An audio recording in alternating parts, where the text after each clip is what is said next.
Department of medical education കീഴിൽ laboratory technician grade 2 വിജ്ഞാപനം ഈ വർഷം തന്നെ ഉണ്ടാകും. ഏറ്റവും എളുപ്പത്തിൽ ഉയർന്ന റാങ്ക് നേടാനുള്ള ഒരേ ഒരു മാർഗം ഏറ്റവും നേരത്തെ തന്നെ നിങ്ങളുടെ പ്രിപ്പറേഷൻ സ്റ്റാർട്ട് ചെയ്യുക എന്നുള്ളതാണ്. അതിനായി ടെക്നിക്കൽ പരീക്ഷാ രംഗത്ത് ഗ്രേഡ് ട്രാക്ക് റെക്കോർഡുള്ള ടെക് PSC തീവ്ര പരിശീലന ഓൺലൈൻ ക്ലാസുകൾ ആരംഭിച്ചിരിക്കുകയാണ്. കേരളത്തിലെ തന്നെ ഏറ്റവും വിദഗ്ധരും പരിചയസമ്പന്നരുമായ ഫാക്കൽറ്റി ടീം നയിക്കുന്ന ക്ലാസുകൾ, ഫുൾ സിലബസ് ബേസ്ഡ് ലൈവ് ക്ലാസുകളും റെക്കോർഡഡ് ക്ലാസുകളും എക്സാം തീയതി വരെയും നിങ്ങൾക്ക് ലഭ്യമാകും. Smart and effective capsule notes and other study materials in PDF format. 3000-ലധികം topic wise multiple choice questions with detailed explanation. 20ഓളം PSC മോഡൽ മോക്ക് ടെസ്റ്റുകൾ. എക്സാം തീയതി വരെ വാലിഡിറ്റി ഉള്ള ഡൗട്ട് ക്ലിയറൻസിനും മെന്റർഷിപ്പിനുമുള്ള അവസരങ്ങൾ എന്നിവ അടങ്ങിയ ഈ ഒരു പാക്കേജ് നിങ്ങൾക്ക് സ്വന്തമാക്കാം ഓഫർ പ്രൈസ് ആയ വെറും 4000 രൂപയ്ക്ക്. ഇന്ന് തന്നെ ജോയിൻ ചെയ്തുകൊണ്ട് നിങ്ങളുടെ റാങ്ക് ഉറപ്പിക്കൂ. കൂടുതൽ വിവരങ്ങൾക്കും അഡ്മിഷൻ നേടുന്നതിനുമായി സ്ക്രീനിൽ കാണുന്ന നമ്പറിൽ നിങ്ങൾക്ക് ഞങ്ങളെ ബന്ധപ്പെടാവുന്നതാണ്.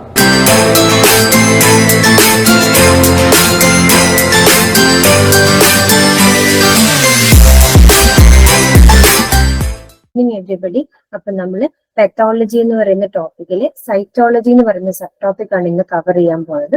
അതിന്റെ പാർട്ട് 1 ആണ് സൈറ്റോളജി. സൈറ്റോളജിയുടെ ഡെഫിനേഷൻ എന്താണ് ഞാൻ ആദ്യം നോക്കാൻ പോകുന്നത്. What is cytology? Cytology is a Greek word. It means cyto, cells, pathology, study about diseases. Cytology എന്ന വാക്കിന്റെ അർത്ഥം cyto, cells, logy, study. Study of സെൽസിനെയാണ് നമ്മൾ സൈറ്റോളജി എന്ന് പറയുന്നത്. ഇനി സൈറ്റോ പെത്തോളജി എന്ന് പറയുമ്പോൾ നമ്മൾ ഇതേ സെൽസിനെ തന്നെയാണ് സ്റ്റഡി ചെയ്യുന്നത്, പക്ഷെ പെത്തോളജിക്കൽ പർപ്പസിന് വേണ്ടിയാണ് സ്റ്റഡി ചെയ്യുന്നത്. ഇപ്പൊ നമുക്ക് സുവോളജിസ്റ്റുകൾ അല്ലെങ്കിൽ ബോട്ടണിസ്റ്റുകൾ ഒരു സെല്ലിന്റെ ഇന്റേണൽ സ്ട്രക്ചേഴ്സിനെല്ലാം മനസ്സിലാക്കാൻ വേണ്ടി എന്തൊക്കെ സെൽ ഓർഗനൽസ് ഉണ്ട്, ഓരോന്നിന്റെയും ഫങ്ഷൻസ് എങ്ങനെയാണ് എന്നൊക്കെ മനസ്സിലാക്കാൻ വേണ്ടിയിട്ട് സ്റ്റഡി ചെയ്യാറുണ്ട്. അവിടെ ഒന്നും ഒരു പെത്തോളജി പർപ്പസ് വരുന്നില്ല, വെറുതെ സെല്ലിന്റെ സ്റ്റഡി ചെയ്യുന്നതുകൊണ്ട് അതിന് നമ്മൾ സൈറ്റോളജി എന്ന് പറയും. എന്നാൽ ഒരു മെഡിക്കൽ പെർസ്പെക്റ്റീവിൽ വരുമ്പോൾ എന്താണ് ഈ സെൽസ് നമ്മൾ എടുത്തിട്ട് സെൽസിന്റെ നോർമൽ ആയിട്ടുള്ള സ്ട്രക്ചർ എല്ലാം നമ്മൾ പഠിച്ചു വെച്ചിട്ട് അബ്നോർമൽ ആയിട്ടുള്ള സെൽസിനെ ഫൈൻഡ് ചെയ്യുക അല്ലെങ്കിൽ ഡിഫറൻഷിയേറ്റ് ചെയ്തിട്ട് ഈ അബ്നോർമാലിറ്റി ഉണ്ടെങ്കിൽ ഈ ഡിസീസ് കണ്ടീഷൻ ആണ് അല്ലെങ്കിൽ ആയേക്കാം എന്നൊരു സാധ്യത കണ്ടുപിടിക്കുന്നതാണ്. ഇൻവെസ്റ്റിഗേറ്റീവ് പർപ്പസസിന് വേണ്ടി, മെഡിക്കൽ ഇൻവെസ്റ്റിഗേറ്റീവ് പർപ്പസിന് വേണ്ടി ചെയ്യുന്നതാണ് നമ്മൾ അതിനെ സൈറ്റോ പെത്തോളജി എന്ന് പറയുന്നത്. സൈറ്റോളജിയുടെയും പെത്തോളജിയുടെയും കൂടെ കോമ്പിനേഷൻ ആണ്. Cytology, also known as cytopathology, involves examining cells from bodily tissues or fluids to determine a diagnosis. Simple ആയിട്ട് പറയാൻ നമ്മൾ എന്താ ചെയ്യുന്നത്, ബോഡി ഫ്ലൂയിഡ്സിൽ നിന്ന് അല്ലെങ്കിൽ ബോഡി ടിഷ്യൂസ് ഒരു ഓർഗനിൽ നിന്ന് ആ സെല്ല് ഡയറക്റ്റ് എടുക്കുക, അല്ലെങ്കിൽ നമ്മൾ ഫ്ലൂയിഡ് ബോഡി ഫ്ലൂയിഡ്സ് എടുക്കുക, യൂറിൻ ആവാം അല്ലെങ്കിൽ സലറി, അങ്ങനെ ഫ്ലൂയിഡ്സ് എടുക്കുക, അതിലെ സെൽസ് സ്റ്റഡി ചെയ്തിട്ട് അതിൽ നിന്ന് നമ്മൾ എന്തെങ്കിലും ഡിസീസിന്റെ പോസിബിലിറ്റി ഉണ്ടോ എന്ന് മനസ്സിലാക്കി ഡയഗ്നോസിലേക്ക് എത്തുന്നതാണ് നമ്മൾ സൈറ്റോളജി, സൈറ്റോ പത്തോളജി എന്ന് പറയുന്നത്. A certain kind of scientist called a pathologist will look at the cells in the tissue sample under a microscope and look for characteristics or abnormalities in the cells. ഇത് ചെയ്യുന്ന ആളെ പറയുന്ന പേരാണ് pathologist.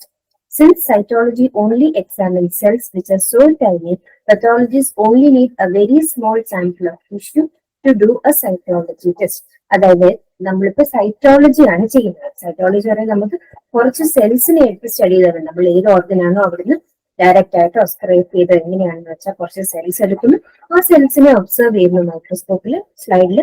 അപ്പൊ നമുക്ക് എന്താണ് ആ പെത്തോളജിന്ന് അബ്നോർമാലിറ്റിന്ന് ഐഡന്റിഫൈ ചെയ്യാൻ പറ്റും. അതിനെ ബേസ് ചെയ്ത് പെത്തോളജി എന്താണ് ഡിറ്റക്ട് ചെയ്യാൻ പറ്റും. അപ്പൊ അവിടെ നമ്മൾ സെൽസ് മാത്രമേ കൺസിഡർ ചെയ്യുന്നുള്ളൂ. പക്ഷെ ഇതുപോലെ ഒരു ബ്രാഞ്ച് ഉണ്ട്, ഹിസ്റ്റോപെത്തോളജി എന്ന് പറയും. ഹിസ്റ്റോളജി എന്ന് പറയുന്നത് സ്റ്റഡി ഓഫ് ടിഷ്യൂസ് ആണ്. നമുക്കറിയാം ഗ്രൂപ്പ് ഓഫ് സെൽസ്, ഒരു പെർട്ടിക്കുലർ ഫംഗ്ഷൻ പെർഫോം ചെയ്യുന്ന ഗ്രൂപ്പ് ഓഫ് സെൽസിനെ ടിഷ്യൂസ് എന്ന് പറയുന്നത്. അങ്ങനെ വരുമ്പോൾ നമ്മൾ ടിഷ്യൂവിന്റെ സ്റ്റഡിയെ ഹിസ്റ്റോളജി എന്ന് പറയും. അങ്ങനെ നമ്മൾ ഈ ടിഷ്യൂസിനെ, ഒരു ടിഷ്യൂവിനെ തന്നെ എക്സ്ട്രാക്ട് ചെയ്ത്, ഒരു ഗ്രൂപ്പ് ഓഫ് സെൽസിനെ എക്സ്ട്രാക്ട് ചെയ്ത്, ഒരു ടിഷ്യൂവിനെ തന്നെ എക്സ്ട്രാക്ട് ചെയ്ത് അവിടുത്തെ അബ്നോർമാലിറ്റി തരുമ്പോൾ അതിനെ ഹിസ്റ്റോപെത്തോളജി എന്ന് പറയും. ഇവിടെ സൈറ്റോപെത്തോളജി ആണ്, കുറച്ച് സെൽസ് മാത്രം മതി, ഒരു ടിഷ്യൂ മുഴുവൻ വേണമെന്നില്ല. Healthcare providers use cytology in different areas of medicine, but cytology tests are more commonly used to screen for or diagnose cancer. പല പല അസുഖങ്ങളുടെ ഡയഗ്നോസിന് നമ്മൾ സൈറ്റോളജി യൂസ് ചെയ്യാറുണ്ട്. കൂടാതെ അസുഖങ്ങളെ പറ്റി പഠിക്കാനും ഇപ്പൊ നമുക്ക് ഓൾറെഡി അറിയാവുന്ന ഒരു കേസ് ആണെങ്കിലും നമ്മളെടുത്ത് വീണ്ടും സ്റ്റഡി ചെയ്യാൻ ഉപയോഗിക്കും. Cytopathology is a branch of pathology that studies and diagnoses disease on the cellular level. Discipline was founded by George Nicholas Papanicolaou in 1920. George Nicholas Papanicolaou ആണ് നമ്മൾ ഫാദർ ഓഫ് സൈറ്റോപെത്തോളജി എന്ന് പറയുന്നത്. ആ സൈറ്റോപെത്തോളജി അല്ലെങ്കിൽ ഒരു ബ്രാഞ്ചിനെ ഫൗണ്ട് ചെയ്തതും ഡെവലപ്പ് ചെയ്ത ആളാണ് ജോർജ് നിക്കോളസ് പാപ്പാനിക്കോളോ ഇൻ 1920. ഇദ്ദേഹത്തിന്റെ പേരിലാണ് പാപ് സ്മിയർ ഒക്കെ വന്നിരിക്കുന്നത്. നമ്മൾ പിന്നെ പാപ് സ്മിയർ പഠിക്കുമ്പോൾ ഡീറ്റെയിൽ നോക്കാം. As of now he is the father of cytopathology എന്ന് മാത്രം പറഞ്ഞിരുന്നു.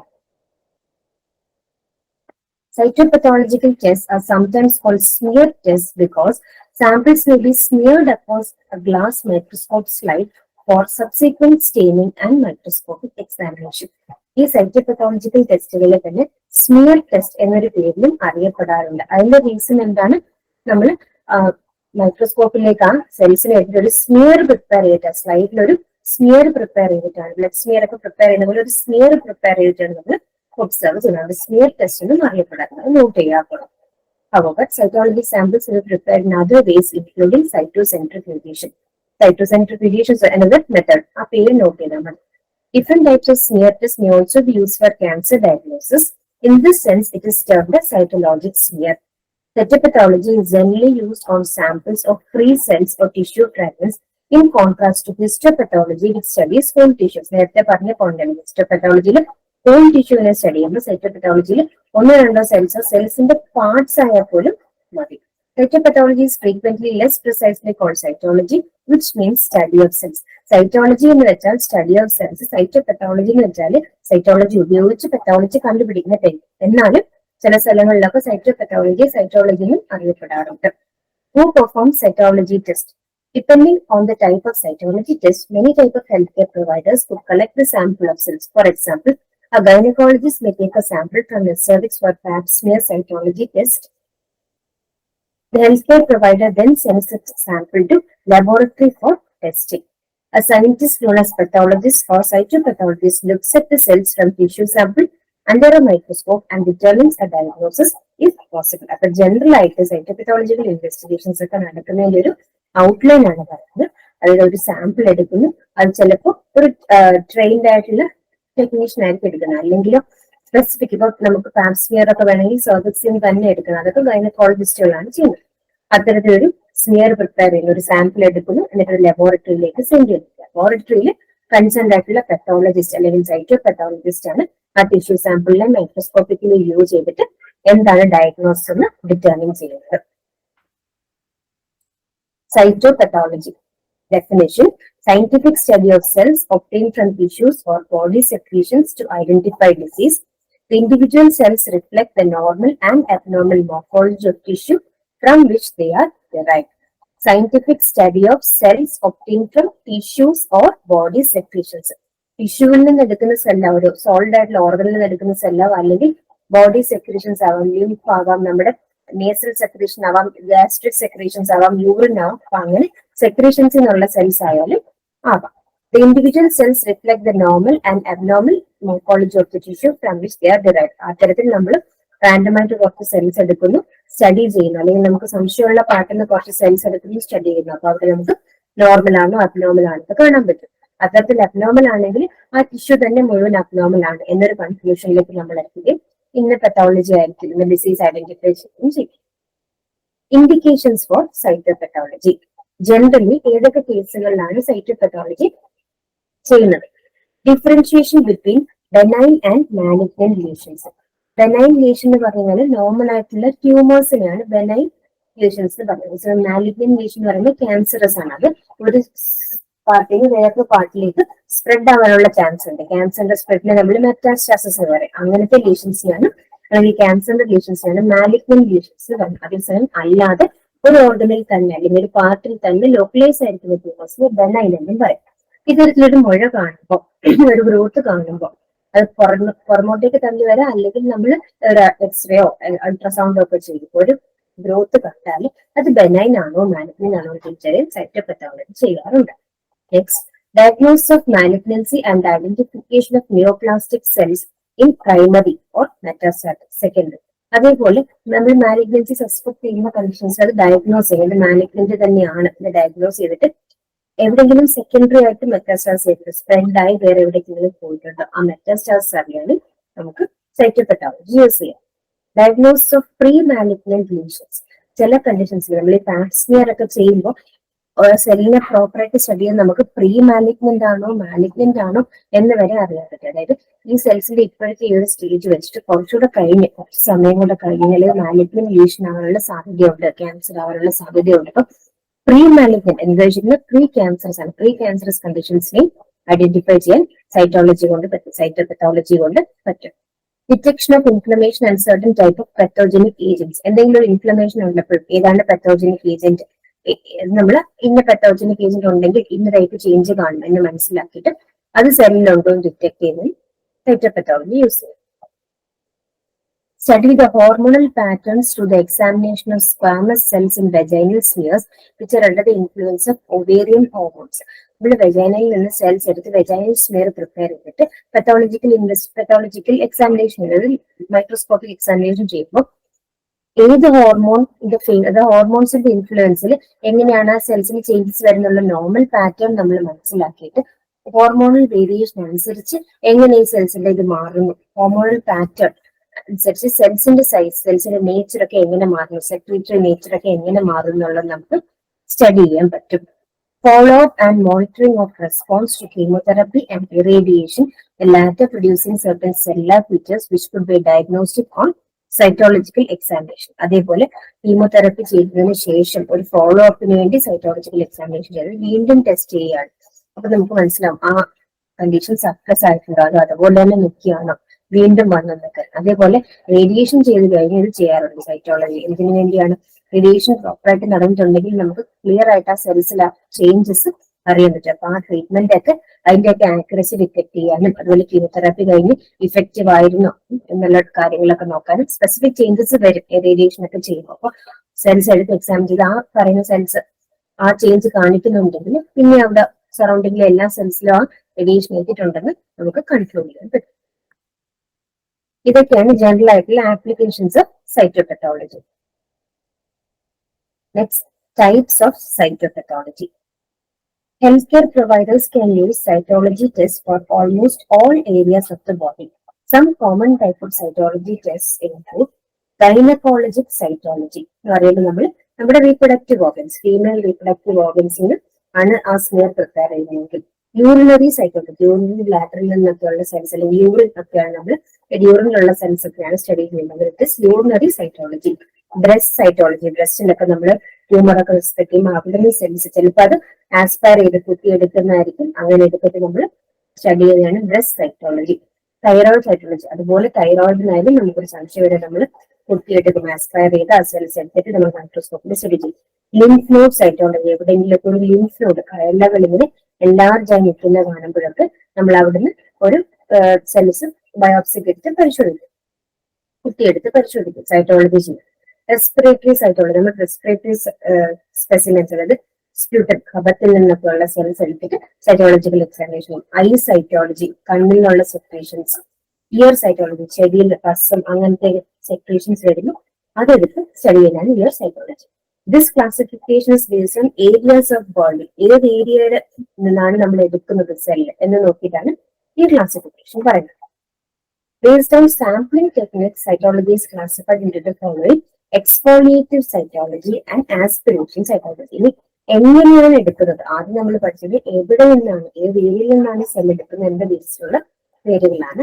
രണ്ടാമത് ഏത് ടെക്നിക്ക് വഴിയാണ് ആ സെല്ലിൽ എടുക്കുന്നത് എന്ന രീതിയിലുള്ള classification. Based on sampling technique, നമ്മൾ സെൽസിന് സ്ലൈഡ് പ്രിപ്പയർ ചെയ്യാൻ വേണ്ടി സെൽസിന് എടുക്കുന്ന ടെക്നിക്കിനാണ് സാമ്പിളിംഗ് ടെക്നിക് എന്ന് പറയുന്നത്. ഏത് സാമ്പിളിംഗ് ടെക്നിക്കാണ് ഉപയോഗിക്കുന്നത് അതിനനുസരിച്ചുള്ള സൈറ്റോളജി നമ്മൾ ബേസ്ഡ് ഓൺ സാമ്പിളിംഗ് ടെക്നിക്സ് രണ്ടായിട്ട് ക്ലാസിഫൈ ചെയ്തിട്ടുണ്ട്: exfoliative cytology and aspiration cytology.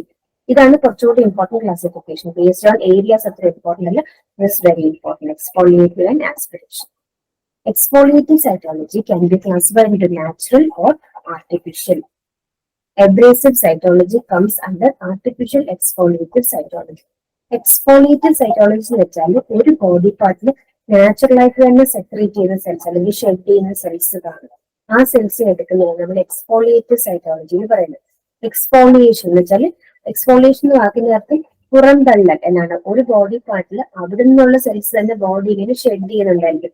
Dead cells ആയിരിക്കും. ഫോർ എക്സാമ്പിൾ നമ്മുടെ സലൈവയിലാണെങ്കിൽ അവിടുത്തെ സെൽസ് ഓട്ടോമാറ്റിക്കലി കുറച്ച് സെൽസ് എപ്പോഴും ഷെഡ് ചെയ്തുകൊണ്ടിരിക്കും. അതേപോലെ നമ്മുടെ സെർവൈക്കൽ സ്മിയർ എടുക്കുമ്പോൾ അവിടെ കുറച്ച് സെൽസിന്റെ പ്രസൻസ് ഓൾറെഡി ഉള്ള സെൽസിനെ നമ്മൾ അവിടുന്ന് എടുക്കുന്നതിനാണ് എക്സ്ഫോളിയേറ്റീവ് സൈറ്റോളജി എന്ന് പറയുന്നത്. അതേസമയം ആസ്പിറേഷൻ സൈറ്റോളജി എന്ന് പറയുമ്പോൾ നമ്മൾ അവിടെ ഓൾറെഡി ഇങ്ങനെ ഷെഡ് ചെയ്ത് കിടക്കുന്ന സെൽസ് അല്ല, ഫ്രീ ആയിട്ട് കിടക്കുന്ന സെൽസ് അല്ല, നമ്മൾ കുത്തിയെടുക്കുന്ന സെൽസ്. അതാണ് ആസ്പിറേഷൻ സൈറ്റോളജി. എക്സ്ഫോളിയേറ്റീവ് പറഞ്ഞ് എവിടെയാണോ ആ സെൽസ് എടുക്കുന്നത് ആ സ്ഥലത്ത് ഡയറക്റ്റ് ആയിട്ട് എടുക്കുന്നത്. ആസ്പിറേഷൻ എന്ന് പറയുമ്പോൾ കുത്തിയെടുക്കുന്ന പ്രൊസീജിയറാണ്. നീഡിൽ സിറിഞ്ച് ഉപയോഗിച്ച് നിങ്ങൾ ആസ്പിറേറ്റ് ചെയ്ത് എടുക്കുന്നതാണ്.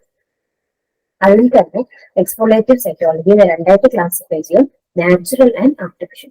ഒരു ഏരിയയിൽ നോർമലായിട്ടുള്ള സെൽസിനെ നമ്മൾ ജസ്റ്റ് ഒരു സ്വാബ് വെച്ചിട്ട് എടുക്കുമ്പോൾ നമ്മളതിനെ exfoliative cytology, natural exfoliative cytology എന്ന് പറയും. അവിടെ പ്രത്യേകിച്ച് ഇന്റർവെൻഷൻ ഒന്നും വരുന്നില്ല. അതേസമയം abrasive cytology comes under artificial exfoliative cytology. ഇവിടെ നമ്മൾ എന്താ ചെയ്യുന്നത് വെച്ചാൽ അബ്രേസീവ് സൈറ്റോളജിയിൽ നമ്മൾ ആ സെൽസ് ഇങ്ങനെ സ്ക്രേപ്പ് ചെയ്ത് എടുക്കുകയാണ്. നോർമലായിട്ട് ആ സെൽസ് അവിടെ ഫ്രീ അല്ല, ഫ്രീ ആക്കാൻ വേണ്ടി നമ്മൾ അവിടെ എന്തെങ്കിലും ഒരു സ്പാച്ചുല വെച്ച് നമ്മളിങ്ങനെ ഉരച്ച് സ്ക്രേപ്പ് ചെയ്ത് എടുക്കുകയാണ്. അതിനെയാണ് അബ്രേസീവ് സൈറ്റോളജി. അത് ആർട്ടിഫിഷ്യൽ ആയിട്ടുള്ള എക്സ്ഫോളിയേറ്റീവ് സൈറ്റോളജി ആണ്.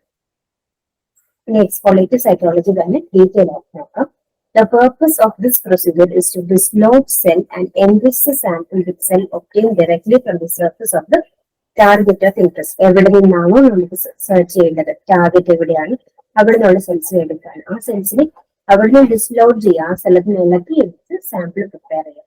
അതാണ് സിമ്പിൾ ആയിട്ട് പറഞ്ഞ എക്സ്ഫോളിയേറ്റീവ് സൈറ്റോളജി. ബോഡി തന്നെ അവിടെ ആ സെൽസിനെ ഡിസ്ലോഡ് ചെയ്ത് ഫ്രീ ആയിട്ട് ഷെഡ് ചെയ്തിട്ടുണ്ടെങ്കിൽ നമുക്ക് ഈസി ആയിട്ട് സ്വാബ് വെച്ചെടുക്കാം. അതേസമയം ഡിസ്ലോഡ് ചെയ്തില്ലെങ്കിൽ നമ്മൾ എന്ത് ചെയ്യും, അബ്രേസീവ് സൈറ്റോളജി ഉപയോഗിക്കും. അതായത് അവിടുന്ന് ചുരണ്ടി സ്ക്രേപ്പ് ചെയ്ത് എടുക്കും. അതാണ് exfoliative cytology. It is use for all mucosal surfaces. Generally നമ്മൾ മ്യൂക്കോസൽ സർഫസ്, ബോഡിയുടെ മ്യൂക്കോസയിൽ നിന്ന് എടുക്കുന്ന എല്ലാ സ്മിയേഴ്സും എക്സ്ഫോളിയേറ്റീവ് സൈറ്റോളജിയിലാണ് എടുക്കുന്നത്. എക്സ്ഫോളിയേറ്റീവ് സൈറ്റോളജി വഴിയാണ് എടുക്കുന്നത്.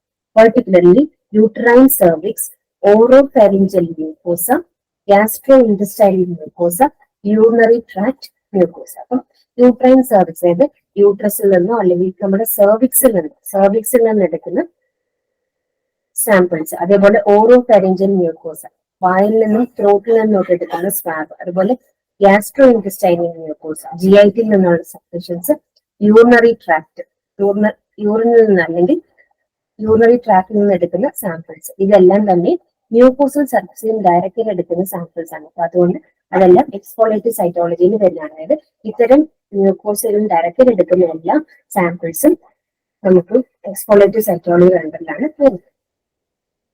Exfoliative cytology, natural spontaneous exfoliation. Exfoliative cytology എന്താണെന്ന് നമുക്കറിയാം. നാച്ചുറൽ ആയിട്ട് ബോഡി ഷെഡ് ചെയ്യുന്ന സെൽസിനെ എടുക്കുകയാണ്. അതിൽ തന്നെ രണ്ട് ടൈപ്പ് ഉണ്ട്, നാച്ചുറലും ആർട്ടിഫിഷ്യലും. നാച്ചുറലാണ് ഇപ്പൊ നമ്മൾ നോക്കുന്നത്. Natural spontaneous exfoliation based on spontaneous shedding of cells derived from lining of an organ into a cavity. ഇപ്പൊ നമ്മുടെ സെർവൈക്കൽ മ്യൂക്കോസയില് കുറച്ച് സെർവൈക്കൽ സെൽസ് ഇങ്ങനെ എപ്പോഴും ആ ക്യാവിറ്റിക്കുള്ളിലേക്ക് ഷെഡ് ചെയ്തുകൊണ്ടിരിക്കും. അല്ലെങ്കിൽ നമുക്കിപ്പോ നമ്മുടെ ഓറൽ മ്യൂക്കോസയില് കുറച്ച് സെൽസ് എപ്പോഴും ഷെഡ് ചെയ്തുകൊണ്ടിരിക്കും. ആ സെൽസിനെ അങ്ങനെ തന്നെ എടുക്കും, ഒരു ഇന്റർവെൻഷൻ ഇല്ലാതെ എടുക്കുന്നതിനാണ് നമ്മൾ എന്ത് പറയുന്നത്, എക്സ്ഫോളിയേറ്റീവ് സൈറ്റോളജി. സെർവൈക്കൽ ഇവിടെ വരത്തില്ല, വെജൈനൽ സ്മിയർ ഒക്കെ വരും. It is the simplest of 3 sampling techniques. 3 sampling technique എന്ന് വെച്ചാൽ natural exfoliative cytology, artificial or abrasive exfoliative cytology, പിന്നെ ആസ്പിറേഷൻ സൈറ്റോളജി. ഈ മൂന്നിലും ഏറ്റവും സിമ്പിൾ ടെക്നിക് എന്ന് പറയുന്നത് സിമ്പിൾ ആയിട്ടുള്ള നാച്ചുറൽ സ്പോണ്ടേനിയസ് എക്സ്ഫോളിയേഷൻ ആണ്. Contents of sample are derived from several sources. Vaginal smear, sputum, urine, effusion. The material is collected spontaneously by a syringe or a cotton strap. നമ്മൾ വെജൈനയിലുള്ള secretions ഒരു swab വെച്ച്, ഒരു cotton swab വെച്ച് എടുക്കുക. യൂറിന് അങ്ങനെ തന്നെ collect ചെയ്യാണ്. സ്പ്യൂട്ടം സാമ്പിൾ ആ പേഷ്യന്റെ കഫത്തിൽ നിന്നാണ് നമ്മൾ എടുക്കുന്നത്. അവിടെയൊന്നും നമ്മൾ എന്ത് ചെയ്യുന്നില്ല, യാതൊരു ഇന്റർവെൻഷനും ഇല്ല. ബോഡി തന്നെ പുറത്തേക്ക് കളയുന്ന സെൽസിനെയാണ് നമ്മൾ എടുക്കുന്നത്. അല്ലെങ്കിൽ എന്തെങ്കിലും ഫ്ലൂയിഡ് പുറത്തേക്ക് ബോഡിയിൽ നിന്ന് വരികയാണെങ്കിൽ അത് അങ്ങനെ തന്നെ എടുക്കണം. അവിടെ നമ്മൾ ഒരു തരത്തിലുള്ള ഇന്റർവെൻഷൻ എടുക്കുക. നാച്ചുറലായിട്ട് ബോഡി പുറത്തേക്ക് വരുന്ന സെൽസ് ആണ് നമ്മൾ എടുക്കുന്നത്. നാച്ചുറൽ എന്ന് പറഞ്ഞു ഇനി ബോഡി പുറത്തേക്ക് ഷെഡ്യൂൾ സെൽസ് ആണ് നമ്മൾ അതിന് എക്സ്ഫോളിയേഷൻ പറയുന്നത്. So it is natural exfoliated cytology. For example ആണ് ഇവിടെ കാണിച്ചിരിക്കുന്നത്. നമ്മൾ ഒരു സ്ലൈഡ് എടുക്കുന്നു. ഇത് നമ്മുടെ ഓറൽ മ്യൂക്കോസ് ആണ്, ബക്കൽ ക്യാവിറ്റി ആണ്. അവിടെ നമ്മളൊരു കോട്ടൺ സ്വാബ് വെച്ച് ആ സ്മിയർ എടുക്കുന്നു, അതിന്റെ സ്ലൈഡിൽ വെക്കുന്നു, എന്നിട്ട് ആ സ്ലൈഡിൽ ഫിക്സ് ചെയ്യുന്നു. ഇനി നമ്മൾ സ്റ്റെയിൻ ചെയ്തിട്ട് മൈക്രോസ്കോപ്പിൽ ഒബ്സർവ് ചെയ്യുക ചെയ്യുന്നു. അടുത്തത് abrasive cytology or artificial enhanced exfoliation. Cells are obtained directly from the surface of the target of interest. ഇവിടെ ഡയറക്റ്റ് ആയിട്ട് തന്നെ ആ ഓർഗനിൽ നിന്ന് അല്ലെങ്കിൽ ബോഡി ക്യാവിറ്റിയിൽ നിന്നാണ് സെൽസ് എടുക്കുന്നത്. പക്ഷെ ടെക്നിക്കാണ് different. Samples are taken by scraping from cervix, pap smear, vagina, oral cavity, buccal mucosis smear and skin lesions. നമ്മൾ എടുക്കുന്ന ടെക്നിക്ക് ഒരു മെത്തേഡാണ് സ്ക്രേപ്പിംഗ് ടെക്നിക്ക്. ചുരണ്ടി എടുക്കുക, ഒരു സ്പാച്ചുല വെച്ച് സ്ക്രേപ്പ് ചെയ്തെടുക്കുക. അതിന്റെ എക്സാമ്പിൾ ആണ് സർവൈക്കൽ സ്മിയർ, വെജൈനൽ സ്മിയർ, അതുപോലെ ഓറൽ, അതായത് ബക്കോൾ മ്യൂക്കോസൽ സ്മിയർ എന്ന് പറയും, ഓറൽ ക്യാവിറ്റിയിൽ എടുക്കും. അതുപോലെ സ്കിൻ ലീഷൻസ്, ഒരു സ്കിൻ ലീഷൻസ് ഒക്കെ ഉണ്ടെങ്കിൽ ഇൻഫെക്ഷൻ അല്ലെങ്കിൽ സോറിയാസിസ് ഒക്കെ സസ്പെക്ട് ചെയ്യുന്ന കണ്ടീഷനിൽ ആ സ്കിന്നിൽ നിന്ന് നമ്മളിങ്ങനെ സ്ക്രേപ്പ് ചെയ്ത് എടുക്കും. രണ്ടാമത്തെ ടെക്നിക്കാണ് ബ്രഷിംഗ്, വാഷിംഗ് ആൻഡ് ലാവിങ്. അതായത് ബ്രോങ്കൈ, നമ്മുടെ വിൻപൈപ്പ്, ട്രക്കിയ, ബ്രോങ്കൈ, അതുപോലെ GIT, യൂറിനറി ട്രാക്ട്, ഇവിടെ നിന്നൊക്കെ ഉള്ളത് വാഷിംഗ്, ലാവേജ്, ആ ഒരു പ്രോസസ്സിലൂടെയാണ് എടുക്കുന്നത്. Example cervical scraper, endoscopy, gastric lavage. Endoscopy വഴി നമ്മൾ സ്റ്റമക്കിനകത്തുള്ള ഫ്ലൂയിഡ് എടുത്ത് പരിശോധിക്കാറുണ്ട്. അതേപോലെ ഗ്യാസ്ട്രിക് ലാവേജ് വഴി നമ്മൾ ഇൻറ്റസ്റ്റൈനിലൊക്കെ ഉള്ള ഫ്ലൂയിഡ് എടുത്ത് പരിശോധിക്കാറുണ്ട്. അപ്പൊ അവിടെയൊക്കെ നമ്മൾ വാഷിംഗ് ആൻഡ് ലാവേജ് പറയുന്ന ടെക്നിക്കാണ് യൂസ് ചെയ്യുന്നത്. ഓക്കെ, അപ്പൊ അബ്രേസീവ് സൈറ്റോളജി, അബ്രേസീവ് എന്ന് പറയാൻ കാരണം അവിടെ ഒരു അബ്രേഷൻ അല്ലെങ്കിൽ ഒരു എന്തെങ്കിലും ഒരു തരം ഒരു പ്രഷർ, ഒരു ഇഞ്ചുറി അവിടെ ഉണ്ടാകുന്നുണ്ട്. നമ്മൾ സ്ക്രേപ്പ് ചെയ്ത് ചേർന്ന് എടുക്കാൻ, അല്ലെങ്കിൽ നമ്മൾ ബ്രഷിംഗ്, വാഷിംഗ് ഒക്കെ ചെയ്തെടുക്കുകയാണ്. അപ്പൊ ആർട്ടിഫിഷ്യൽ എൻഹാൻസ്ഡ് എക്സ്ഫോളിയേഷൻ, നാച്ചുറലായിട്ട് അവിടെ സെക്രീറ്റ് ചെയ്യുന്ന സെൽസ് അല്ല, നമ്മളായിട്ട് സ്മിയർ ചെയ്ത് എടുക്കുകയാണ്, നമ്മളായിട്ട് സ്ക്രേപ്പ് ചെയ്ത് എടുക്കുന്നത്. ഇപ്പൊ ഇതില് നമ്മള് ബ്രോങ്കിയൽ അല്ലെങ്കിൽ GIT സെക്രീഷൻസ് ഒക്കെ പറയുമ്പോൾ പുറത്തേക്ക് വരുന്ന കഫമല്ല ഉദ്ദേശിക്കുന്നത്, അല്ലാതെ നമ്മൾ ലാവേജ് ചെയ്ത് അല്ലെങ്കിൽ എൻഡോസ്കോപ്പി ഒക്കെ ചെയ്ത് എടുക്കുന്ന സെക്രീഷൻസിനാണ് ഉദ്ദേശിക്കുന്നത്. Example brushing method, scraping method. ഇവിടെയൊക്കെ തന്നെ നമ്മൾ നമ്മൾ ആദ്യം കണ്ട ആ സ്മിയർ മെത്തേഡിൽ നമ്മൾ ജസ്റ്റ് ഒരു സ്വാബ് ഉപയോഗിച്ച് ഇങ്ങനെ എടുക്കുകയായിരുന്നു. ഇവിടെ അങ്ങനെയല്ല, ഇവിടെ ഒരു മുറിവ് ഉണ്ടാക്കുന്നുണ്ട്. അതുകൊണ്ട് നമ്മളതിനെ അബ്രേസീവ് സൈറ്റോളജി എന്ന് പറയുന്നത്. ബ്രഷിംഗ് മെത്തേഡ്, അതുപോലെ തന്നെ സ്ക്രേപ്പിംഗ് മെത്തേഡ്. അതിന് യൂസ് ചെയ്യുന്നതാണ് സൈറ്റോ ബ്രഷ്, അതുപോലെ cytology spatula. Next is aspiration cytology.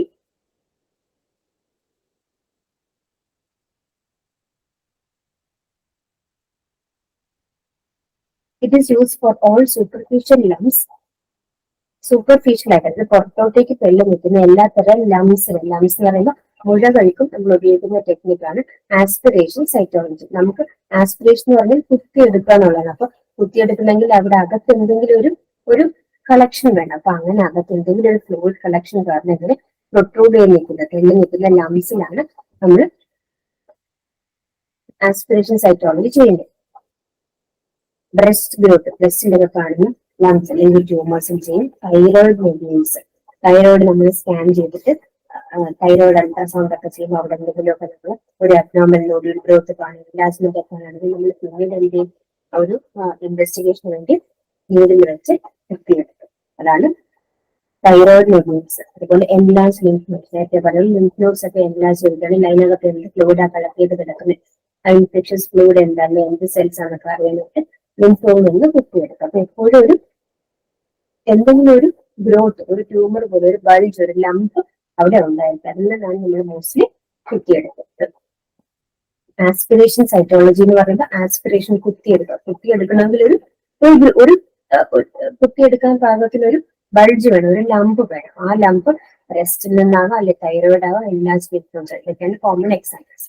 ഇനി നമ്മൾ നോക്കാൻ പോകുന്നതാണ് FNAC, fine needle aspiration cytology. Aspiration cytology എന്ന് പറയുമ്പോൾ നമുക്ക് മനസ്സിലായി സൈറ്റോളജിയിൽ വരുന്ന ടെക്നിക്കാണ് ആസ്പിറേഷൻ സൈറ്റോളജി. കുത്തിയെടുക്കുന്ന ഫൈൻ നീഡിൽ എന്ന് പറയുന്നത് നമ്മൾ യൂസ് ചെയ്യുന്ന നീഡിൽ ഫൈൻ നീഡിലാണ്, അതുകൊണ്ട് അങ്ങനെ പറയുന്നത്. അപ്പൊ FNAC ഫുൾ ഫോം ഇമ്പോർട്ടന്റ് ആണ്. fine needle aspiration cytology. Fine needle aspiration or fine needle aspiration cytology (FNAC) involves the use of a needle attached to a syringe to collect cells from lesions or masses in various body organs by microcoring, often with the application of negative pressure or suction to increase the yield. നമ്മളൊരു ക്യാവിറ്റിയിലേക്ക് അല്ലെങ്കിൽ ഒരു ഗ്രോത്തിലേക്ക്, അത് എവിടെയാണ് അവിടേക്ക് നമ്മൾ ആദ്യം syringe കുത്തുന്നു. അതിനുശേഷം നമ്മൾ നെഗറ്റീവ് പ്രഷർ ക്രിയേറ്റ് ചെയ്ത് സക്ഷൻ വഴി നമ്മൾ ആ ഫ്ലൂയിഡിനെ എന്താണ് അതിനെ വലിച്ചെടുക്കുന്നത്.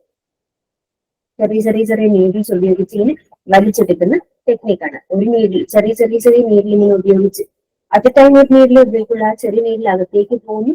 അത് കഴിഞ്ഞ് നമ്മളിവിടെ നെഗറ്റീവ് പ്രഷർ അപ്ലൈ ചെയ്യുന്നു. അങ്ങനെ അതിനകത്തെ കണ്ടൻസ് സക്ഷൻ വഴി സിറിഞ്ചിലേക്ക് കയറ്റും. FNAC can be performed under palpation guidance. That is, clinician can feel the lesion on a mass in superficial region like neck, thyroid or breast. അപ്പോൾ എങ്ങനെയാണ് നമ്മൾ കറക്റ്റ് ആയിട്ട് ആ ലീഷനിലേക്ക് അല്ലെങ്കിൽ ആ ലംപിലേക്ക് തന്നെ കുത്തുന്നത്, അതിന് നമുക്ക് ഉപയോഗിക്കാൻ പറ്റുന്ന ഒരു മെത്തേഡാണ് പാൽപേഷൻ ഗൈഡൻസ്. അതായത് പാൽപേഷൻ എന്ന് പറയുന്നത് നമ്മൾ തൊട്ട് നോക്കി അറിയുന്നതിനാണ് പാൽപേഷൻ പറയുന്നത്. ഡോക്ടർ തൊട്ട് നോക്കി ആ ലംപ് എവിടെയാണെന്ന് ലൊക്കേറ്റ് ചെയ്ത് അതിന്റെ സൈസ് ഒക്കെ മനസ്സിലാക്കിയിട്ട് ആ റീജിയനിൽ കുത്തി ആസ്പിറേറ്റ് ചെയ്യുന്നതാണ് fine needle aspiration cytology. Also FNAC may be assisted by ultrasound or CAT scan for sampling of deep-seated lesions with the body that cannot be localized by a palpation. ചില growth ഒക്കെ ഇപ്പൊ ചില breast lumps ഒക്കെ നമുക്ക് ഒരിക്കലും പുറത്തേക്ക് കാണില്ല. അപ്പൊ അതൊക്കെ അൾട്രാസൗണ്ട് ചെയ്യുമ്പോഴായിരിക്കും ഫൈൻ ചെയ്യുന്നത്. അപ്പൊ അൾട്രാസൗണ്ട് വഴി എവിടെയാണെന്ന് മനസ്സിലാക്കിയിട്ട് അവിടേക്ക് ആസ്പിറേഷൻ ചെയ്യും. FNAC is widely used in many countries, but success rate is dependent on the skill of the practitioner. നമ്മൾ വൈഡ്ലി യൂസ് ചെയ്യുന്ന ഒരു ടെസ്റ്റ് ആണ്, വളരെ പോപ്പുലർ ആയിട്ടുള്ള ടെസ്റ്റ് ആണ്. It is performed by a pathologist alone or as a team with pathologists, cytotechnologists. The success rate of proper diagnosis is higher than when performed by a non-pathologist. Pathologist ഒറ്റയ്ക്ക് അല്ലെങ്കിൽ പത്തോളജിസ്റ്റും സൈറ്റോടെക്നോളജിസ്റ്റും രണ്ടുപേരും കൂടെ ചേർന്ന് ചെയ്യുന്നൊരു ടെക്നിക്കാണ്. This may be due to pathologists' ability to immediately evaluate specimens under a microscope and immediately repeat the procedure of sampling was inadequate. അത് നമ്മൾ അത്ര bother ചെയ്യേണ്ട കാര്യമില്ല. പത്തോളജിസ്റ്റും സൈറ്റോടെക്നോളജിസ്റ്റോട് ചേർന്ന് ചെയ്യുമ്പോൾ കൂടുതൽ എക്സ്റേ ഉണ്ടാവുമെന്നാണ് പറയുന്നത്. ചെയ്യുന്നത് പത്തോളജിസ്റ്റ് ആണെന്ന് മാത്രം അറിഞ്ഞിരുന്നാൽ മതി. അതിനെക്കാട്ടിലും നമ്മൾ അറിഞ്ഞിരിക്കുന്നത് FNACയുടെ full form fine needle aspiration cytology ആണ്. Microcoring and suction, negative pressure suction, അതാണ് അതിന്റെ മെക്കാനിസം എന്ന് പറയുന്നത്. മൈക്രോകോറിംഗ് നീഡിൽസ് ഉപയോഗിച്ച് നമ്മൾ ചെറിയ ഹോൾ ഉണ്ടാക്കിയിട്ട് നെഗറ്റീവ് പ്രഷർ വഴി വലിച്ചെടുക്കുന്നതാണ്. പിന്നെ FNAC ചെയ്യാൻ പാൽപേഷൻ ഗൈഡൻസ് ഉപയോഗിക്കാം, അല്ലെങ്കിൽ അൾട്രാസൗണ്ടോ CT സ്കാനിന്റെയോ ഗൈഡൻസ് ഉപയോഗിക്കാം. അഡ്വാൻറ്റേജസ് എന്തൊക്കെയാണ് ഇതിന്റെ FNAC ടെക്നിക്കിന്റെ advantages? FNAC provides many advantages to surgeons, being an easy, reliable, cost-effective diagnostic technique which could give rapid results. ഒന്നാമത്തെ കാര്യം വളരെ എളുപ്പമാണ്. ജസ്റ്റ് കുത്തി എടുത്താൽ മതി, അധികം സമയം എടുക്കത്തില്ല. പേഷ്യന്റ് അന്നേരത്തെ ആ ഒരു പെയിനുള്ളത്, വലിയ പെയിനില്ല, വലിയൊരു പ്രൊസീജിയർ ഇല്ല, അതുകൊണ്ട് തന്നെ കോസ്റ്റ് എഫക്റ്റീവ് ആണ്, വേഗം റിസൾട്ട് കിട്ടും. The procedure could be performed in outpatient setting without anesthesia. ഇതാണ് ഔട്ട് പേഷ്യന്റ് OP-യിൽ വെച്ച് തന്നെ ചെയ്യാൻ പറ്റുന്ന ഒരു പ്രൊസീജിയർ ആണ്. Usually not more painful than a venipuncture and can be repeated immediately if the acquired material is inadequate. ഒരു തവണ ചെയ്ത് തെറ്റുപറ്റി അല്ലെങ്കിൽ ആവശ്യത്തിന് കണ്ടന്റ് വന്നില്ല, അല്ലെങ്കിൽ തെറ്റായ സ്ഥലത്താ കുത്തിയെങ്കിലും വേഗം മാറ്റി വേറെടുത്തേക്ക് ഉടനെ തന്നെ കുത്താൻ പറ്റും. കാരണം അത്രയും വലിയ ലെങ്തി ആയിട്ടുള്ള പ്രൊസീജിയർ ഒന്നും ഇല്ല, അധികം പെയിൻഫുള്ളും ആണ്. Samples are obtained from solid tissue, body organs, tumors and other swelling. Example, lymph node, breast and thyroid. A needle with a syringe is used. Simple, safe, rapid, cost-effective. Virtually every organ in the body is accessible to this method. നമുക്ക് ഒരു fluid കളക്ഷനിൽ നിന്നും എടുക്കാം, അതേപോലെ ഇപ്പൊ fluid കെട്ടി നിൽക്കുകയാണെങ്കിൽ അതിൽ നിന്നും എടുക്കാം, അല്ല സോൾഡ് ആയിട്ട് തന്നെ ഉള്ള ഒരു മുഴയാണെങ്കിൽ അതിൽ നിന്നും എടുക്കാം. Breast and thyroid, normally lymph node, breast, thyroid tissue അവിടെ നിന്നൊക്കെയാണ് നമ്മൾ എടുക്കുന്നത്. നീഡിലും സിറിഞ്ച് യൂസ് ചെയ്യും, കോസ്റ്റ് ഇഫക്റ്റീവ് ആണ്. Virtually every organ in the body is accessible to this method. നമുക്ക് ബോഡിയിലെ ഓൾമോസ്റ്റ് എല്ലാ ഓർഗൻസിൽ നിന്നും ഉള്ള സാമ്പിൾ ഈ മെത്തേഡ് വഴി എടുക്കാൻ പറ്റും. നമുക്ക് എവിടെയാണോ ഓർഗൻ ഇരിക്കുന്നത്, അവിടെ എവിടെയാണോ നമുക്ക് സംശയമുള്ള ലംപ് ഇരിക്കുന്നത്, അവിടെ നമുക്ക് കുത്തിയെടുത്താൽ മതി. ഫൈൻ നീഡിൽ സൈറ്റോളജി ഗൺ വിത്ത് സിറിഞ്ച്, ഇതാണ് അതിന്റെ നമ്മൾ ഉപയോഗിക്കുന്ന ഡിവൈസ്. ഫൈനൽ സൈറ്റോളജി ഗൺ എന്നാണ് ഇതിന് പറയുന്നത്. അതിലേക്ക് നമ്മൾ സിറിഞ്ച് നീഡിലും കൂടെ ലോഡ് ചെയ്തിട്ടാണ് ഈ പ്രൊസീജിയർ ചെയ്യുന്നത്. ഇത് ഇങ്ങനെ ഇരിക്കും, രണ്ടുകൂടെ കമ്പൈൻ ചെയ്തിരിക്കുന്നത്. നമ്മൾ ഈ നീഡിൽ ഉപയോഗിച്ച് ഇൻസേർട്ട് ചെയ്യുന്നു, മൈക്രോപോറിംഗ്, അത് കഴിഞ്ഞ് നമ്മൾ നെഗറ്റീവ് ഇത് പ്രഷർ സക്ഷൻ പ്രഷർ ക്രിയേറ്റ് ചെയ്യുന്നു. അപ്പൊ കണ്ടന്റ്സ് ഇതിനകത്തേക്ക് ഫിൽഡ് ആവും. Many lumps and bumps are diagnosed by a fine needle aspiration, which involves removing cells directly from the lump. ഇവിടെ ഒരു ഇമേജ് കാണിച്ചിരിക്കുന്ന ഒരു ലംപ് ആണ്, നമ്മൾ സസ്പെക്ട് ചെയ്യുന്ന ഒരു മുഴയാണിത്. അപ്പൊ അവിടേക്ക് കുത്തി അവിടുത്തെ കണ്ടന്റ്സ്, അതിനകത്തെ കണ്ടന്റ്സ് എടുക്കാം. അതിപ്പോ സോളിഡ് സെൽസ് ആണെങ്കിൽ എടുക്കാം, ഫ്ലൂയിഡ് കളക്ഷൻ ആണെങ്കിൽ അതും എടുക്കാം. അപ്പൊ അതിന്റെ പ്രൊസീജിയർ, അതായത് നമ്മൾ നീഡിൽ ഇൻസേർട്ട് ചെയ്തു, സിറിഞ്ച്, അത് കഴിഞ്ഞ് നമ്മൾ നെഗറ്റീവ് പ്രഷർ ഇവിടെ ക്രിയേറ്റ് ചെയ്യാണ്, എല്ലാം കണ്ടന്റ്സ് എല്ലാം കളക്ട് ചെയ്തു, നമ്മൾ നീഡിൽ റിമൂവ് ചെയ്തു, നമ്മൾ അതിനെ സ്ലൈഡിലേക്ക് ലോഡ് ചെയ്തു. അടുത്ത സ്റ്റെപ്പ് നമ്മൾ നേരത്തെ കണ്ടതുപോലെ തന്നെയാണ്, സ്റ്റെയിൻ ചെയ്തിട്ട് മൈക്രോസ്കോപ്പിക്കലി ഒബ്സർവ് ചെയ്യുക. Procedure FNAC consists of using needle and syringe to remove material from a mask. നമ്മളിവിടെ കണ്ടതാണ്, നീഡിൽ ആൻഡ് സിറിഞ്ച് ഉപയോഗിച്ചാണ് ആ മെറ്റീരിയൽ റിമൂവ് ചെയ്യുന്നത്. Smearing it on glass slide, applying routine stain, എന്നിട്ട് അതിനെ ഒരു ഗ്ലാസ് സ്ലൈഡിലേക്ക് സ്മിയർ ചെയ്യുന്നു. അതിനുശേഷം സ്റ്റെയിൻ ചെയ്യുന്നു. Examining it under the microscopy examination. Simple ആണ്, നീഡിൽ ഉപയോഗിച്ച് കണ്ടന്റ്സ് എടുക്കുന്നുള്ളതേ ഉള്ളൂ ഡിഫറൻസ്. മറ്റു നേരത്തെ പറഞ്ഞ ടെക്നിക്കിലാണെങ്കിൽ ബ്രഷ് വെച്ചോ സ്പാച്ചുല വെച്ചോ ആയിരിക്കും, അല്ലെങ്കിൽ സ്വാബ് വെച്ചോ ആയിരിക്കും കണ്ടന്റ്സ് എടുക്കുന്നത്. അതായത് നോൺ ഇൻവേസീവ് ആയിട്ടുള്ള ടെക്നിക്കിൽ എക്സ്ഫോളിയേറ്റീവ് സൈറ്റോളജി. അടുത്ത ടോപ്പിക് ഫിക്സേറ്റീവ്സ് യൂസിങ് സൈറ്റോപെത്തോളജി. ഇമ്പോർട്ടന്റ് ആണ്, നമ്മൾ ഇതുവരെ പഠിച്ചതിൽ ക്ലാസിഫിക്കേഷൻ ഇമ്പോർട്ടന്റ് ആണ്, അതുപോലെ FNACയുടെ എല്ലാ കാര്യവും ഇമ്പോർട്ടന്റ് ആണ്. ഫിക്സേറ്റീവ്സ് യൂസിങ് സൈറ്റോപെത്തോളജി ഇമ്പോർട്ടന്റ് ടോപ്പിക് ആണ്. 95% ethyl alcohol for pap smear and FNAC. First is 95% ethyl alcohol. It is generally used for pap smear and FNAC. Second, spray fixative. It does not result in lysis of RBC and better reserve of nuclear details. Spray ഫിക്സേറ്റീവ്സിന്റെ advantage എന്താണ്? RBC haemolysis സംഭവിക്കത്തില്ല, RBCയുടെ structure അങ്ങനെ തന്നെ intact ആയിട്ട് maintain ചെയ്യാൻ പറ്റും, RBC നമുക്ക് ഒബ്സർവ് ചെയ്യാനും പറ്റും. അതുപോലെ ന്യൂക്ലിയസിന്റെ ഡീറ്റെയിൽസ്, ന്യൂക്ലിയർ ഓർഗനൽസിനെല്ലാം നമുക്ക് ക്ലിയർ ആയിട്ട് ഒബ്സർവ് ചെയ്യാൻ പറ്റും. ഇതൊക്കെ സ്റ്റേറ്റ്മെന്റ് ക്വസ്റ്റൻ ആയിട്ട് ചോദിക്കാം. സ്പ്രേ ഫിക്സേറ്റീവ്സിന്റെ അഡ്വാൻറ്റേജ് എന്താണ് എന്ന് പറഞ്ഞിട്ട്, അല്ലെങ്കിൽ spray fixative does not result in lyse of RBC method which the following statements are true, അങ്ങനത്തെ ആയിട്ടുള്ള ക്വസ്റ്റൻസിൽ ഇതൊരു സ്റ്റേറ്റ്മെന്റ് ആയിട്ടൊക്കെ വരാം. Carnoys fixative, it causes lysis of RBC. Then other general ആയിട്ട് നമ്മൾ ഉപയോഗിക്കുന്നതാണ് ഫോർമാൽ. അപ്പൊ fixatives commonly use in cytopathology are ethyl alcohol, 95% ethyl alcohol. Spray fixatives, spray fixatives in advantage does not cause lysis of RBC and better reserve of nuclear details.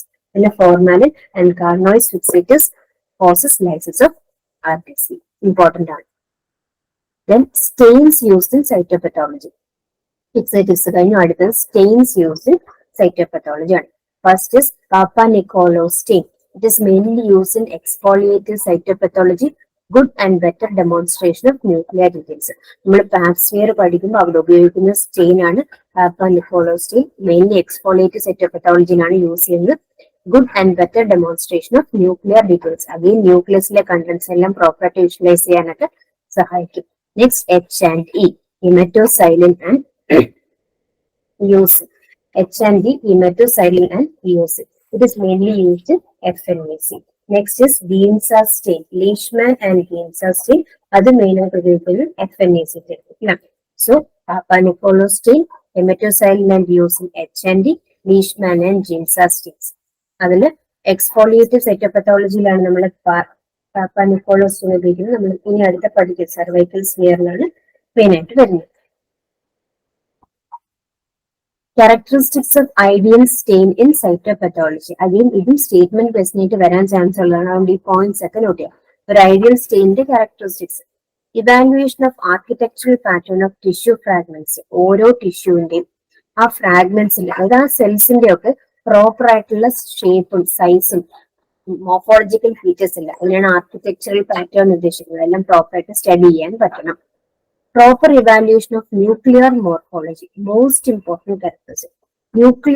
ന്യൂക്ലിയസിനകത്തുള്ള structures, nuclear മെംബ്രെയിന്റെയും അതിനകത്ത് enclose ആയിട്ടുള്ള സ്ട്രക്ചേഴ്സിന്റെ proper ആയിട്ടുള്ള നമുക്ക് anatomy visualise ചെയ്ത് study ചെയ്യാൻ പറ്റും. Morphology visualise ചെയ്ത് study ചെയ്യാൻ പറ്റും. ന്യൂക്ലിയർ മോർഫോളജി, ന്യൂക്ലിയസിനകത്തുള്ള സ്ട്രക്ചേഴ്സ് എല്ലാം ഷേപ്പും സൈസും എല്ലാം പ്രോപ്പറായിട്ട് വിഷ്വലൈസ് ചെയ്ത് പഠിക്കാൻ പറ്റണം. അതാണ് proper evaluation of nuclear morphology. It is the most important characteristic. ഇതൊക്കെ most important characteristic of cytopathological stain is അല്ലെങ്കിൽ of ideal stain is proper evaluation of nuclear morphology. അല്ലെങ്കിൽ most important characteristic of ideal stain is proper evaluation of nuclear morphology. ഇങ്ങനെയൊക്കെ statement തരാം. എന്നിട്ട് വെച്ചത് following statements are true, ആ type of questions വരാം. Proper evaluation of cytoplasmic morphology. Cytoplasm മോർഫോളജിയും proper ആയിട്ട് അറിയാൻ പറ്റണം. Evaluation of background, blood, secretions, mucin etcetera. ബാക്ക്ഗ്രൗണ്ടും നമുക്ക് ഡിസ്റ്റിങ്ക്റ്റ് ആയിട്ട് അറിയാൻ പറ്റണം. പ്രോപ്പർ ആയിട്ടുള്ള ഡിമാർക്കേഷൻ കാണണം. ബൗണ്ടറീസ് ഒക്കെ വെൽ ഡിമാർക്കേറ്റഡ് ആയിരിക്കണം. അതിൽ ന്യൂക്ലിയസിന്റെ സ്ട്രക്ചർ എല്ലാം പ്രോപ്പർ ആയിട്ട് അറിയാൻ പറ്റണം. സൈറ്റോപ്ലാസ്മിക് സ്ട്രക്ചർ മോർഫോളജി പ്രോപ്പർ ആയിട്ട് അറിയാൻ പറ്റണം. വെൽ ഡിമാർക്കേറ്റഡ് ആയിരിക്കണം ബാക്ക്ഗ്രൗണ്ട്. അതുപോലെ തന്നെ ഓരോ ടിഷ്യൂ ഫ്രാഗ്മെന്റ്സിന്റെയും മോർഫോളജി ക്ലിയർ ആയിട്ട് അറിയാം. These are the characteristics of ideal staining cytopathology. Next, staining methods in cytopathology. There are two staining methods. One is air-dried method. The second is wet method, wet fixed method. Air-dried Giemsa stain and wet fixed pap staining. First, air-dried Giemsa staining. Differences നോക്കാം. Air-dried Giemsa staining and wet fixed pap staining. Air ഡ്രൈയിങ്ങിൽ നമ്മൾ air drying method തന്നെയാണ് ഉപയോഗിക്കുന്നത്. ആ സ്റ്റേജിന് air drying എടുക്കുകയാണ്. Wet fix എന്ന് പറയുമ്പോൾ അവിടെ വെറ്റ് ആക്കാൻ നമ്മൾ ആൽക്കഹോളിക് ഫിക്സേഷൻ ആണ് ചെയ്യുന്നത്. സ്റ്റെയിനിങ് വിത്ത് ഗീംസ സ്റ്റെയിൻ, ഇവിടെ നമ്മൾ ഉപയോഗിക്കുന്ന ഗീംസ സ്റ്റെയിൻ ആണ്. ഇവിടെ staining with pap or hematoxylin use HND. അപ്പൊ പാപ്പാനിക്കോളോ സ്റ്റെയിൻ അല്ലെങ്കിൽ HND ആണ് യൂസ് ചെയ്യുന്നത്. വെറ്റ് ഫിക്സ്ഡ് പാപ്പ് സ്റ്റെയിനിങ് എന്ന് പറയുന്നെങ്കിലും HND യൂസ് ചെയ്യാം. Next, well demonstrated cytoplasmic details. Air dried Giemsa ഉപയോഗിക്കുന്ന എപ്പോഴൊക്കെയാണ് നമുക്ക് സൈറ്റോപ്ലാസ്മിക് ഡീറ്റെയിൽസിനെ പ്രോപ്പറായിട്ട് വിഷ്വലൈസ് ചെയ്യാൻ പറ്റും. വെറ്റ് ഫിക്സിംഗിൽ അവിടെ excellent demonstration of nuclear details, ന്യൂക്ലിയസിനെ കുറച്ചുകൂടെ പ്രോപ്പറായിട്ട് ഡിമാർക്കേറ്റ് ചെയ്ത് വിഷ്വലൈസ് ചെയ്യാനാണ് ഉപയോഗിക്കുന്നത്. എക്സാജറേറ്റഡ് എയർ ഡ്രൈഡ് ടെക്നിക്കിൽ എക്സാജറേറ്റഡ് സെൽസ് ആൻഡ് ന്യൂക്ലിയസസ്, അവിടെ സെൽ സൈസ് ന്യൂക്ലിയസ് കുറച്ചുകൂടി നമുക്ക് എൻലാർജ്ഡ് ആയിട്ട് കാണാൻ പറ്റും. Wet fixing normal size of cell and nucleus. Then, poorly seen individual cells. Air dried method differentiation. Individual cells boundaries are properly differentiated. Poorly seen individual cells. Wet fixing individual cells properly. These differences all points are important.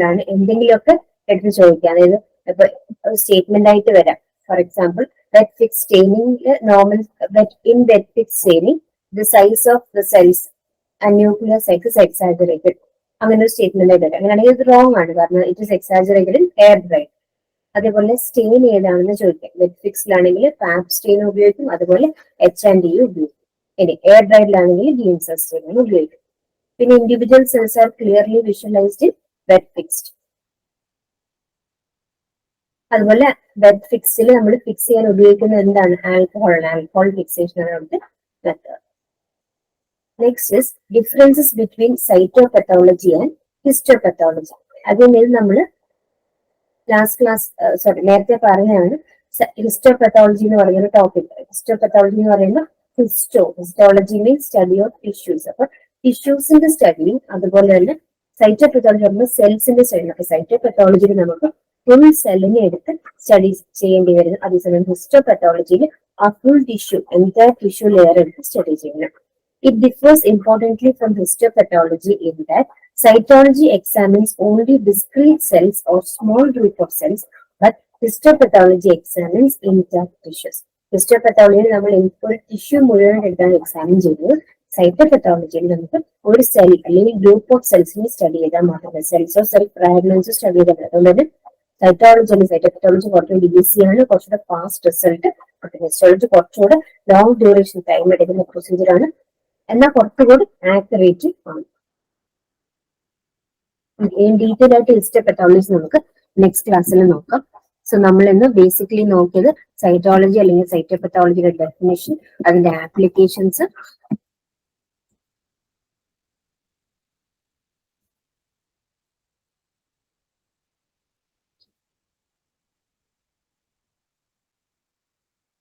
and types വളരെ important ആണ്. രണ്ട് പേര്, exfoliative cytology and aspiration cytology. Again two types of exfoliative cytology, natural and artificial or abrasive cytology. അത് important ആണ്.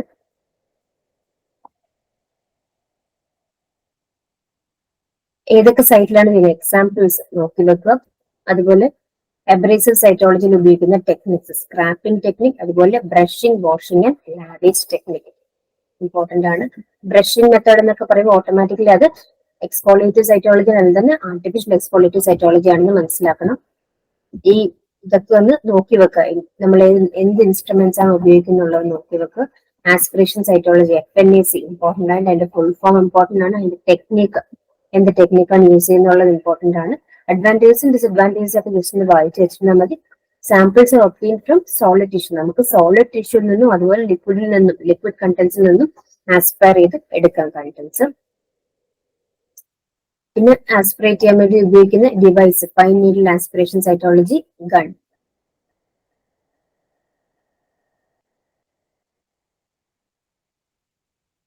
പിന്നെ fixators, very important. Fixators 95% methyl alcohol, spray fixators, Carnoy fixated and formalin. അതുപോലെ stains, again important. Papanicolaou stain for better nuclear details. പിന്നെ HAND, hematoxylin and eosin, Leishman and Gibson stain. Characteristics of ideal stain, important points ഒക്കെ ഒന്ന് note ചെയ്ത് വെക്കുക. Staining methods, air dried and wet fixed, അതിന്റെ differences എല്ലാം തന്നെ note ചെയ്ത് വെക്കുക. ഡിഫറൻസ് ബിറ്റ്വീൻ സൈറ്റോപത്തോളജി, ഹിസ്റ്റോപത്തോളജി അറിഞ്ഞിരുന്നാൽ മാത്രം മതി. ഹിസ്റ്റോപത്തോളജിന് ഒരു ബ്രാഞ്ച് ഉണ്ട്, അത് ടിഷ്യൂസിന്റെ സ്റ്റഡിയാണ് എന്ന് മാത്രം അറിഞ്ഞിരുന്നാൽ മതി. ഓക്കെ, സോ ഇന്നത്തെ ക്ലാസ് ഇവിടെ വൈൻഡപ്പ് ചെയ്യാം. നെക്സ്റ്റ് ടോപ്പിക് നമുക്ക് നെക്സ്റ്റ് ക്ലാസ്സിൽ നോക്കാം. ഡിപ്പാർട്ട്മെന്റ് ഓഫ് മെഡിക്കൽ എഡ്യൂക്കേഷന് കീഴിൽ ലബോറട്ടറി ടെക്നീഷ്യൻ ഗ്രേഡ് 2 വിജ്ഞാപനം ഈ വർഷം തന്നെ ഉണ്ടാകും. ഏറ്റവും എളുപ്പത്തിൽ ഉയർന്ന റാങ്ക് നേടാനുള്ള ഒരേ ഒരു മാർഗം ഏറ്റവും നേരത്തെ തന്നെ നിങ്ങളുടെ പ്രിപ്പറേഷൻ സ്റ്റാർട്ട് ചെയ്യുക എന്നുള്ളതാണ്. അതിനായി ടെക്നിക്കൽ പരീക്ഷാ രംഗത്ത് ഗ്രേറ്റ് ട്രാക്ക് റെക്കോർഡുള്ള ടെക് PSC തീവ്ര പരിശീലന ഓൺലൈൻ ക്ലാസുകൾ ആരംഭിച്ചിരിക്കുകയാണ്. കേരളത്തിലെ തന്നെ ഏറ്റവും വിദഗ്ധരും പരിചയസമ്പന്നരുമായ ഫാക്കൽറ്റി ടീം നയിക്കുന്ന ക്ലാസുകൾ, ഫുൾ സിലബസ് ബേസ്ഡ് ലൈവ് ക്ലാസുകളും റെക്കോർഡഡ് ക്ലാസുകളും എക്സാം തീയതി വരെയും നിങ്ങൾക്ക് ലഭ്യമാകും. Smart and effective capsule notes and other study materials in PDF format. 3000-ലധികം topic wise multiple choice questions with detailed explanation. 20ഓളം PSC മോഡൽ മോക്ക് ടെസ്റ്റുകൾ. എക്സാം തീയതി വരെ വാലിഡിറ്റി ഉള്ള ഡൗട്ട് ക്ലിയറൻസിനും മെന്റർഷിപ്പിനുമുള്ള അവസരങ്ങൾ എന്നിവയടങ്ങിയ ഈ ഒരു പാക്കേജ് നിങ്ങൾക്ക് സ്വന്തമാക്കാം ഓഫർ പ്രൈസ് ആയ വെറും 4000 രൂപയ്ക്ക്. ഇന്ന് തന്നെ ജോയിൻ ചെയ്തുകൊണ്ട് നിങ്ങളുടെ റാങ്ക് ഉറപ്പിക്കൂ. കൂടുതൽ വിവരങ്ങൾക്കും അഡ്മിഷൻ നേടുന്നതിനുമായി സ്ക്രീനിൽ കാണുന്ന നമ്പറിൽ നിങ്ങൾക്ക് ഞങ്ങളെ ബന്ധപ്പെടാവുന്നതാണ്.